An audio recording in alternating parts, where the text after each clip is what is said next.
What's up everyone, John Rettinger from Techno Buffalo here with a full review for you of the Samsung Captivate, AT&T's Galaxy S variant.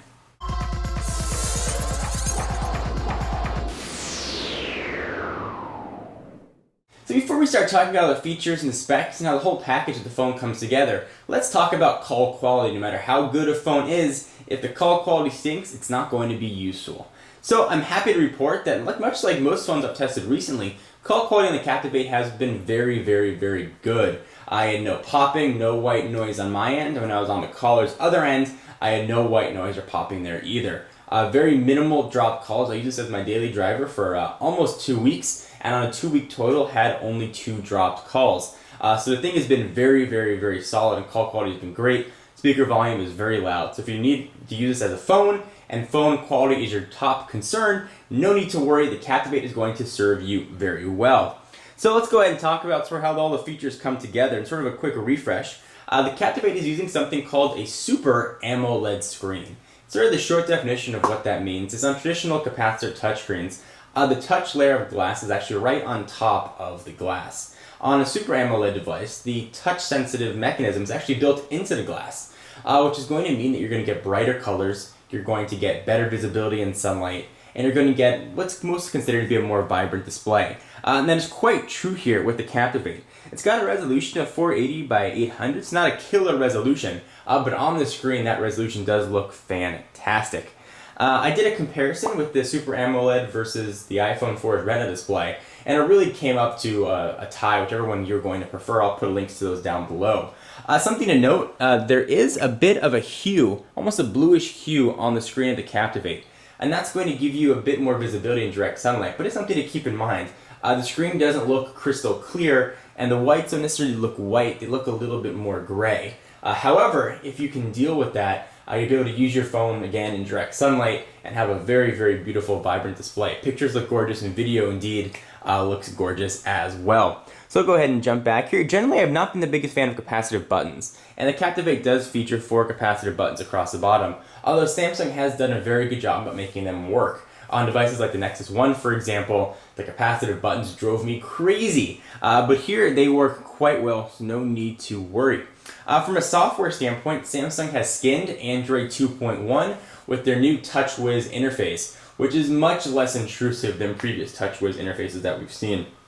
You've got some Samsung dedicated widgets. You got sort of that 4 icons across the bottom dock, which makes things very easy. There are a decent amount of Samsung widgets as well, which do make things quite nice. You got a calendar, buddies now, days, dual clock, feeds and updates, and Yahoo Finance. Samsung didn't go too far with skinning Android. I don't think Android needed someone to go too far skinning it. Android on its own is a very robust, nice looking operating system. But Samsung just sort of added additional capabilities there. Certainly kudos to them for that. So it's going back to the screen. It is a 4-inch screen, of course capacitive. Battery life, it's a 1500 milliamp hour battery. This is one section where I wasn't overly thrilled with the Captivate. They advertised talk time of about 5.8 hours of 3G time and 340 hours of standby time. I will tell you that using this as my daily phone, so I don't know, maybe 2 or 3 hours of talk time, heavy internet usage, and sort of constant email checking, the phone was down to almost dead from being turned on at about 7 a.m. It was dead almost around 10. So you are going to have to manage your battery life with a device like the Captivate. From an aesthetic standpoint, I think it looks fantastic.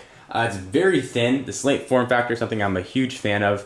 It really just feels good in the hands. And the 4-inch screen size may actually be the perfect sort of compromise between the mammoth 4.3-inch screen on the Evo 4G and the Droid X, and maybe the smaller 3.5-inch screen found on the iPhone 4. 4 inches feels right without making a huge additional bulge in your pocket when you're walking around, without feeling like you're always going to be worried about breaking it or getting weird stares by holding a mammoth phone up to your head. So I think 4 inches probably is going to be the perfect standpoint. The camera on the back is 5 megapixels, and it does take pretty good pictures. I do wish there was an LED flash. Most phones now have at least one LED flash. Some even have 2. This does not. It can record video though at 720p, so that I believe is going to be 1280 by 720, and the video recording quality was actually very good. One of the concerns I have about the Captivate is the build quality and how it's going to hold up over time. This back part is metal, and this is plastic, and take the back off, this part actually slides out. I have a concern that this part's going to come loose. I've had some issues with Samsung build quality in the past, so I'm a little bit dubious. However, I haven't had any reason for concern on the Captivate. It's more just based on the Samsung build quality from previous devices. Something to keep in mind. And again, there's a little speaker grill. So overall, I've really been very happy with the phone and how it works, how it functions. It's just been a fantastic device. I've reviewed a ton of Android phones recently, as you guys are well aware, and this one is probably one of the best. And I can definitely say that the Hummingbird processor found in here, which shares almost exactly the same architecture as Apple's A4, make the Captivate an absolute screamer. This phone is blistering fast and hands down the fastest phone I have ever tested. Faster than the iPhone 4, faster than any Snapdragon phone I've tested. This thing is fast. If speed is what you need, the Captivate or Galaxy S device is definitely going to be the way to go. This thing handles everything I threw at it. I didn't have to go through and close applications. I could leave everything open and just work. It's got the RAM, it's got the ROM, and it certainly has a processor to sort of back that up. So TouchWiz is a bit processor intensive, but it hasn't slowed anything down. This is one of those phones you really have to go sort of see to realize how quick and fast it is. So if I have to rank this on a scale from 1 to 5, I give it a very, very, very solid buy ranking and a 4.75 out of 5 stars, only for build quality concerns and the lack of an LED flash, and perhaps a higher megapixel camera would have been nice. This is about as close to a perfect Android phone as I think you're going to find. So if you're sort of up in the air and wondering what phone you should get, and you're looking towards Android, you're going to be hard pressed to find something better in a thin form factor like the Captivate. I really highly recommend it, and this may be a phone that I like to use sort of in place of my iPhone as my daily driver. It's fantastic. It works well. You get access to all the Android marketplace, and overall it's just been a really pleasant experience. So hope you guys enjoyed this review of the Samsung Captivate. I'll put links down below to my other Captivate videos in case you want some additional coverage and more information.